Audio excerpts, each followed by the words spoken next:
So hey Ivan, how's it going? Hi, Chris. Pretty good. I'm feeling very nostalgic today. How about you?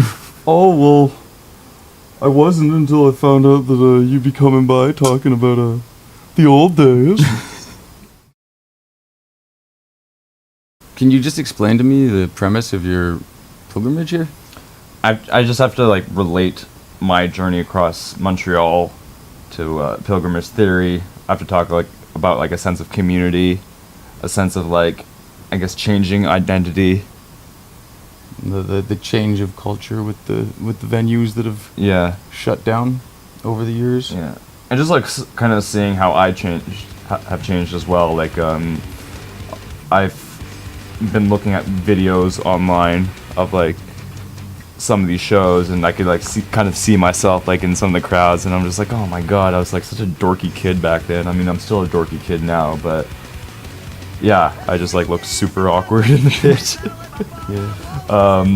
But I did find like a video of that show at Le Locale where Real Deal was playing, and I could kind of like see you and I That's like where in we the first pit. met. Exactly, that's where we first I had met. a fucking tri-hawk. Yeah. I had a fucking red mohawk with two little black fuckers on the side. That's where it all started. Yeah.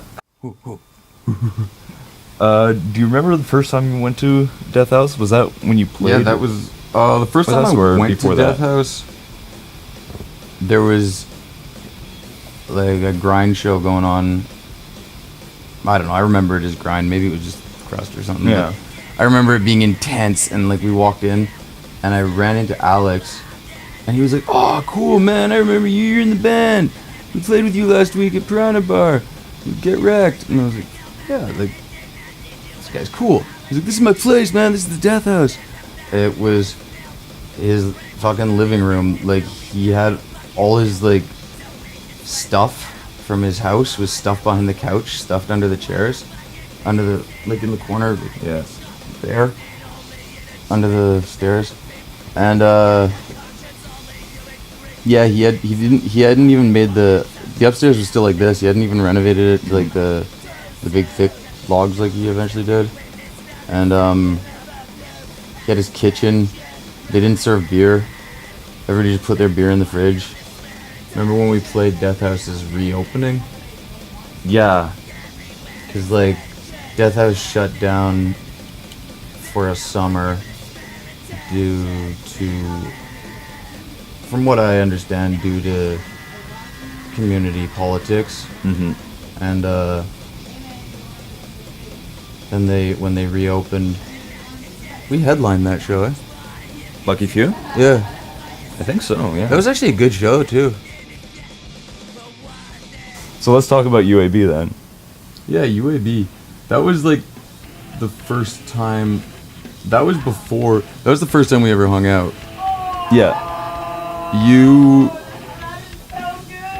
invited me to a Winslow show. I broke my fucking. I didn't break it, but I sprained my foot in the pit. And just. Oh, yeah, right. Like limped. I like left. How'd you find out about it? Rock Fight. And Trigger Effect was like launching their first album there, and they had like that competition Rock Fight where bands actually had to fight in order to play. So they had like the most ridiculous competitions. They had like dildo nunchucks where you have to like break an egg on top of somebody's helmet. They had like a table full of shots. Some were just like water, some were vodka, but others were like 98% that make you like instantly like vomit as soon as you drink it. So when Chris told me about his pilgrimage, I remembered we wrote a very appropriate song, so I dug it up from the archives. It's the Dead Venues song. We wrote this back when we were about 18 or so, about all the venues that had gotten shut down while we were wee young lasses going to shows. Here we go.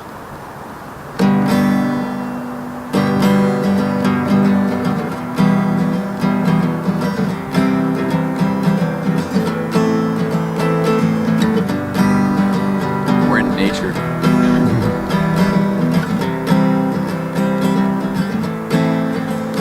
When I first met Chris Akins, I was just a kid at a show at La Locale. Another fine establishment killed by the Ville de Montreal.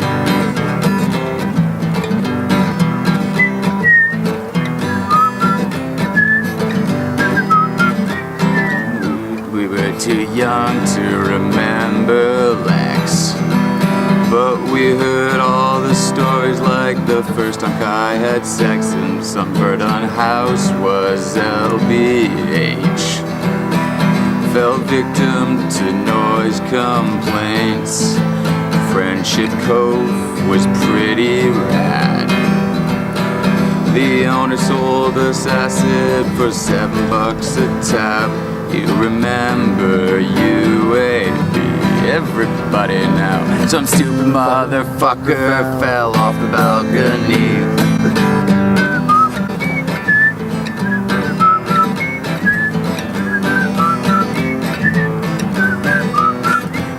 That's the Dead Band Crew song. Bravo!